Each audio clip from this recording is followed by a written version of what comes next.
การตั้งเป้าหมายการเทรดแต่ละอาทิตย์มันมีข้อดีสำหรับเราบ่มาฟังคลิปนี้นำกันทุกคนเนาะแน่นอนว่าหลายคนที่เทรดอยู่บางคนก็อาจจะตั้งเป้าหมายกำไรระยะยาวเป็นเดือน2-3เดือนเป็นปีเนาะแต่สำหรับคลิปนี้ทุกคนเราค่อยจะเน้นย้ำถึงข้อดีของการที่เรามีเป้าหมายการเทรดของตนเองหรือว่าแผนการเทรดของตนเองภายใน1อาทิตย์ ทุกคนอาจจะเห็นเนาะข้อยอาจจะออกไปนั่งคาเฟ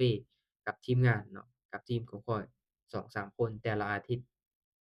บ่ได้หมายความว่าไปนั่งแล้วอ่า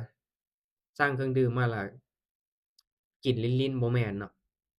เราไปทบทวนว่าใน1อาทิตย์ที่ผ่านมาตามแผนที่เราวางไว้มันเป็นจั่งใดเนาะมันได้ผลบ่หรือว่าเราเทรดติดลบไปมื้อใดอาทิตย์หนึ่งนี่ต้องกลับมาทบทวนคืนตัวที่1เด้อ ข้อดีมันให้เรามีทิศทางในการเทรดที่ชัดเจนก็ย้อนว่าเรามีเป้าหมายเดะใน1อาทิตย์เราตั้งเป้าหมาย7มื้อสิเก็บกำไรมื้อละ50มื้อละ50-50เราก็ไปเบิ่งคืนว่าเราเฮ็ดได้บ่ตามที่เราตั้งเป้าหมายหั้นเนาะเรามีทิศทางที่ชัดเจนแล้วเดะ สำหรับไผที่ยังคิดว่าตนเองเนาะบ่มีเป้าหมายบ่มีแผนการเทรดหยังเลย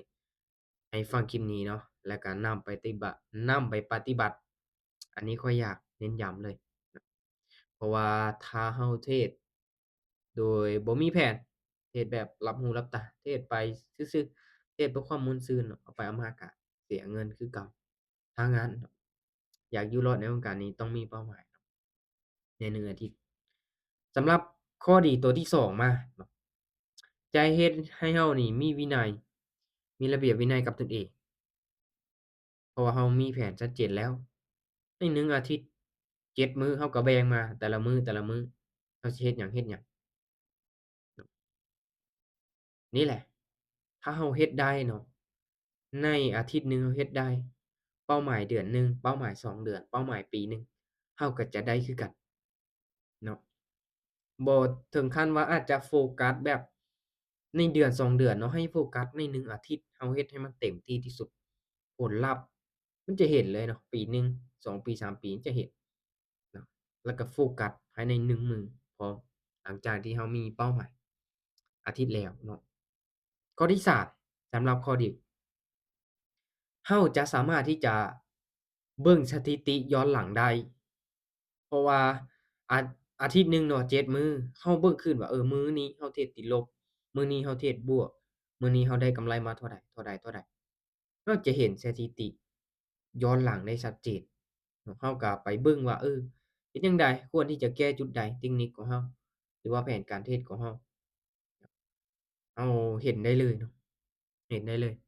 ตัวข้อยเองเนาะเข้าไปเทรดแต่ละมื้อก็บ่ได้บวกทุกมื้อเนาะตลาดมันก็บ่ได้เป็นไปตามที่เราวางแผนทุกมื้อเนาะมันก็มีมื้อได้มื้ออ่าเสียเนาะปะปนกันไปเนาะ แน่นอนทุกคนเนาะข้อยก็อยากให้ทุกคนเบิ่งการเทรดการลงทุนเป็นระยะยาวเนาะเราบ่ได้หวังเพียงแต่มื้อนี้มื้ออื่นเนาะเราต้องเบิ่งกำไรระยะยาวเนาะแต่ละมื้อเราอาจจะ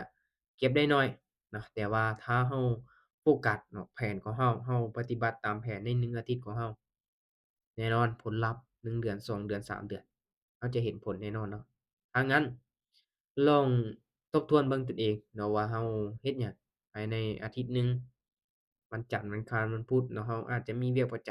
ำเรามีเวลาว่างช่วงใดและมื้อใดเราที่จะมาทบทวนเบิ่งแผนของตัวเองวันเสาร์วันอาทิตย์หรือว่าจั่งใดเนาะอันนี้ก็ลองเบิ่งทุกคนเนาะคันว่าในกรณีที่เราเทรดแบบบ่มีแผนเนาะเราก็บ่ต่างหยังกับการคาดเดาเดาสุ่มมั่วไปซื่อๆเนาะ สุดท้ายเฮ็ดให้ขาดทุนติดลบเนาะตัวข้อยเองมีทีมเนาะมีคนคอยให้คำปรึกษาภายในอาทิตย์หนึ่งไปอบรมกันว่าเป็นจั่งใดเฮ็ดได้เทรดเสียเทรดติดลบหาวิธีแก้ไขนำกันถ้าว่าเรามีทีมก็จะเป็นการดีช่วยกันปรึกษาหารือเนาะย้ำว่าทุกๆการลงทุนมีความเสี่ยงทุกคนเนาะ คลิปที่ข้อยเฮ็ดลงไปเป็นการแชร์แบ่งปันความรู้ให้กับคนที่สนใจคนที่อยากเข้ามาลงทุนทางด้านนี้บ่ได้เป็นการแนะนำหรือว่าชักชวนให้ทุกคนเข้ามาเทรดตามแต่อย่างใดเพราะว่าการนี้มีความเสี่ยงสูงหลายครับโอเคกดติดตามไว้แล้วเรามาเจอกันใหม่ในคลิปต่อไปทุกคน